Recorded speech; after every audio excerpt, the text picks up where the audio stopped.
Hi friends, welcome to my channel. ఈరోజు నేను పుల్లరెగ్గాయలు చూపిస్తున్నాను. ఇవిగోండి, ఇలా ఉంటాయన్నమాట పుల్లరెగ్గాయలు. ఇవి చేలల్లోకి వెళ్ళేటప్పుడు దారిలో ఉంటాయి. ఇవి బాగా కర్రలు అమ్మిట అట్లాగా ఉంటాయి. మేము కరువు పనికి వెళ్ళాము, అది చాలా దూరం అనమాట. అక్కడ కర్రలు అమ్మిటంతా ఉన్నాయి. మేము పని నుంచి ఇంటికి వచ్చే ముందు ఇవి కాయలు అందరూ తలా 2 కోసిద్దామని ఇలా కోస్తున్నాను. నేను అలా కోస్తే కొంచెమే వస్తున్నాయని మా ఫ్రెండ్స్ ఒక క్లాత్లోకి వాటిని తడదాము, మరిగిన్ని వస్తాయని చెప్పి ఐడియా వేశారు. అలాంటి ఐడియాలు మా ఫ్రెండ్స్ బాగా వేస్తారనమాట. మేమందరమే పనికి వెళ్ళిన దగ్గర అయినా కలిసిమెలిసి అందరం ఒద్దిగ్గా ఉంటాం అనమాట. అందువల్ల ఎంత కష్టం చేసినా చేలల్లో అయినా అంత కష్టం అనిపించదు. సరదాగా మాట్లాడుకుంటూ పని చేస్తుంటారు.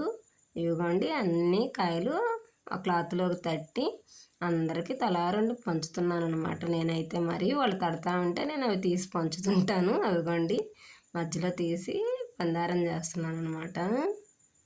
ఈ విధంగా సరదాగా పొలాలు వెళ్ళినప్పుడు కూడా సరదాగా ఉంటాం అన్నమాట. ఇవి పుల్లరెగ్గాయలు అంటారు. వీటిలో సి విటమిన్ ఉంటుందన్నమాట. పొలాలు వెళ్ళినప్పుడు కలేకాయలు, పుల్లరెగ్గాయలు, ఉసిరికాయలు అలాంటివి చాలా కాయలు సహజ సిద్ధంగా పండే కాయలు ఉంటాయి. మనం ఇప్పుడు బయట కొనుక్కునే ఎక్కువ ఫ్రూట్స్ వాటిల్లో ఏంటంటే మందులు వేసి ఉంటాయి. వీటికి ఏమి ఉండవు కదా మరి.